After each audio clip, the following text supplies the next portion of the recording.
Okay, so today we're diving deep into a really fascinating comparison. We're looking at the Korean Peninsula's central divide. Right. It's not just about the politics, is it? It's the mountains, the climate, this shared, really intense history of struggle. Exactly. And our mission, using the sources you've provided, is to compare two specific provinces. They're like geographical twins in a way, but ideologically, totally different worlds. Yeah, we're talking North Korea's Ryanggang, their sort of revolutionary heartland, and South Korea's Gangwon-do, which has become this symbol of, well, division, but also peace. It's such a stark contrast. It really is. And what's amazing is how similar they are fundamentally, geographically, I mean. They're both incredibly rugged, dominated by high mountains. You know, the Taibok Range runs through both. And survival there, especially through those brutal winters, requires serious resilience. Yeah, the sources really emphasize that. Ryanggang is way up there, right on the Chinese border. They call it the roof of Korea. That's right. High altitude, lots of forests. It really feels like endurance against this very harsh, enclosed environment. And Gangwon-do. It has those same kind of imposing mountains like Sierraxon, but it also reaches the coast, doesn't it? It does, yeah. It stretches east to the Sea of Japan, or the East Sea. And that difference, it might seem subtle, but it's quite telling, I think. How so? Well, one feels like it's about weathering the storm within the mountains enclosed. The other blends that mountain toughness with maybe the openness of the sea. Both demand resilience, sure, but it feels like they define it a bit differently. Interesting. Okay, let's start up north then, in Ryanggang. This isn't just any province for North Korea, is it? It's like the spiritual core. That's exactly how the sources frame it. It's the emotional and, crucially, the revolutionary engine of the DPRK. And everything, I mean everything, seems to revolve around Mount Paktu. The sacred mountain. And it has this incredibly potent, almost layered meaning. On one hand, it's deeply sacred in ancient Korean mythology. It's the legendary birthplace of Dangum, the founder of the first Korean kingdom. Super important historically. Right, but the current regime, they've sort of repurposed that ancient sacredness, haven't they? How does that work, according to the sources? Well, it's a really sophisticated piece of narrative control, essentially. They take Paektu, the birthplace of the nation, and transform it into the cradle of the revolution. Oh, okay. So it becomes the main stage for Kim Il-sung's anti-Japanese guerrilla fighting. By linking the mountain to both national origin and the revolutionary struggle, they directly tie the entire history of Korea to the legitimacy of the Kim dynasty. It's quite powerful. And it's not just a story they tell. It's actively reinforced, right? Yeah. Through rituals, pilgrimage. Oh, constantly. For an ordinary North Korean, making a pilgrimage to Mount Paektu is like the ultimate patriotic duty. And these aren't just symbolic trips. They're designed to really cement this idea of the Paektu bloodline. The mountain becomes this physical proof, almost, of the ruling family's right to rule, their sort of destiny. It makes loyalty feel ancient and unshakable, like the mountain itself. That history of resistance, it's literally written onto the landscape. The sources mention Kim Jong-il's supposed birthplace, the secret camp at Paektu. Yeah, that's a key piece of the propaganda. But then you see Soviet records suggesting he was actually born in Siberia. Does that discrepancy matter, or is the myth just too strong? You know, in a closed system like North Korea, belief often outweighs historical records. The power of the story is immense. The secret camp location, whether literally true or not, gives him revolutionary credentials. It places his origin right in the heart of their most sacred political space. So the narrative is more important than the documented fact. Precisely. It's about consistency. The state hammers home this narrative that the leadership's destiny originates right there, in Ryanggang, at Paektu. And the province itself isn't just symbolic wilderness. It's strategically vital. Absolutely. It's critical. Think about its location, right on the Chinese border. Haisan, the provincial capital, is a major hub for logging and trade located right on the Yalu River. And then there's Samjeon, the model city. Right, near Mount Paktu. What's the deal with Samjeon? Is it meant for locals, or is it more of a showcase, like a political statement piece? I think it's definitely both, but maybe leans more towards being a statement. It was massively rebuilt and developed to be this, like, perfect embodiment of the revolutionary spirit. So for citizens visiting, it's meant to inspire pride, show off what the regime can do.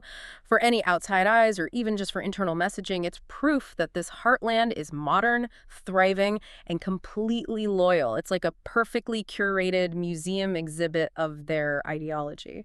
So given this harsh environment, the tough winters, and all this political weight, how does the ideology shape the people themselves? if the terrain demands toughness anyway? Well, it seems the state skillfully merges the practical need for survival with the political demand for loyalty. Locals are known, even within North Korea, for being tough, rugged, resilient. Just because they have to be, right? Exactly. It's a basic requirement to survive those winters.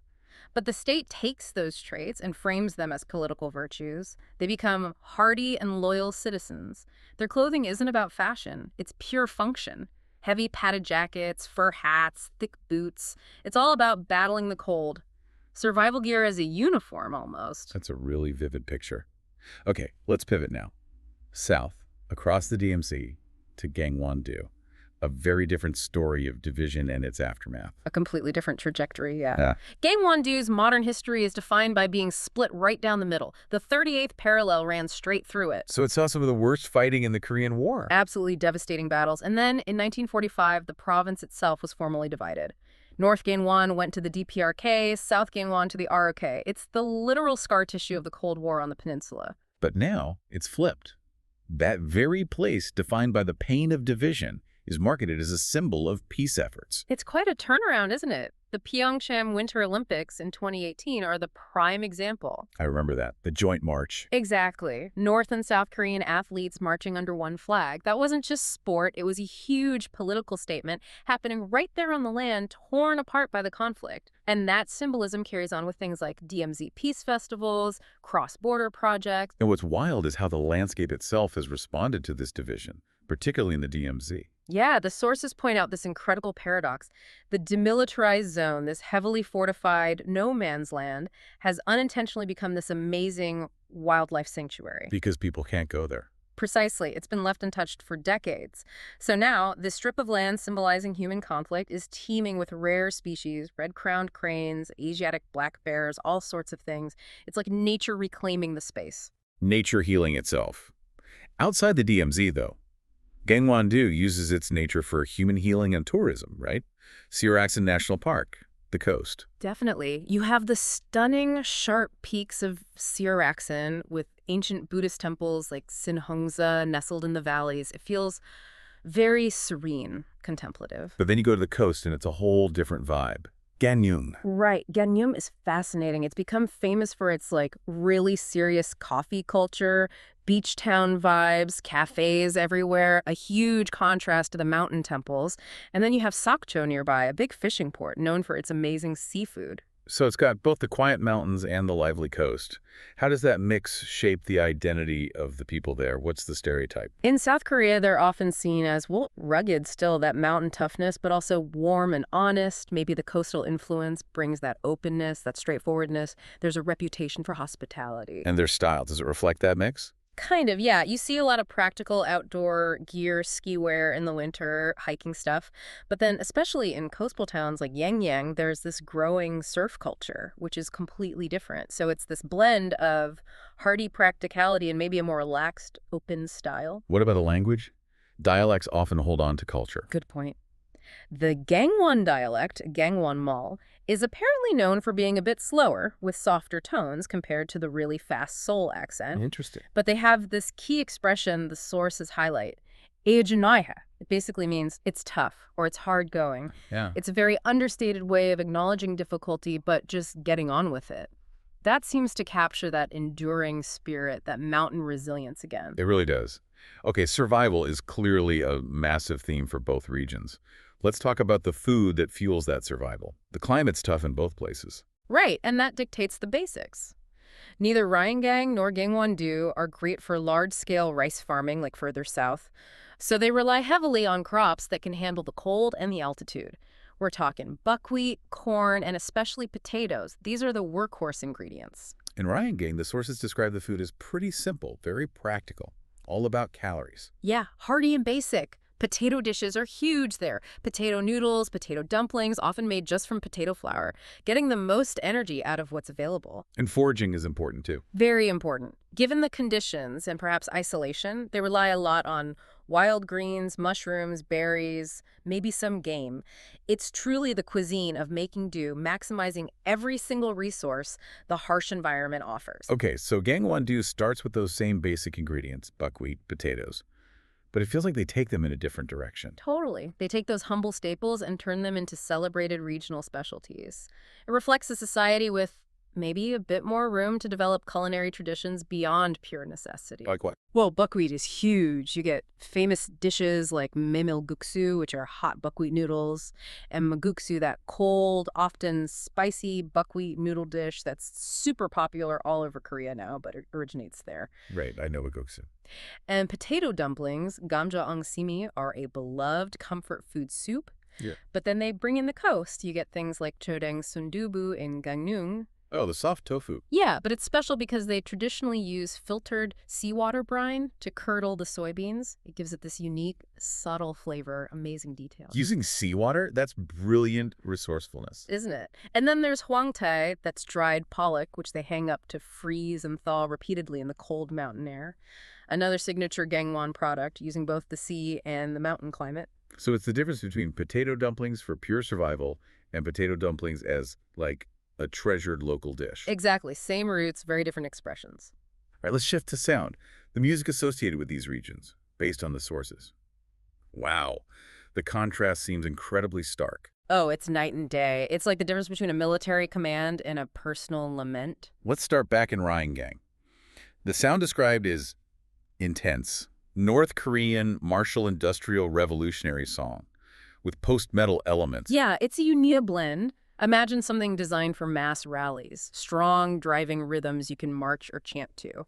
Traditional instruments like the jangu drum, bamboo flutes, even those old Soviet-style accordions. Okay. But then layered with really heavy modern sounds, distorted electric guitars, maybe samples that sound like logging or machinery, that sort of industrial grind. What's the feeling it creates? Austere, proud, defiant. It's built to sound relentless, strong like the collective will. The tone is severe, no room for doubt.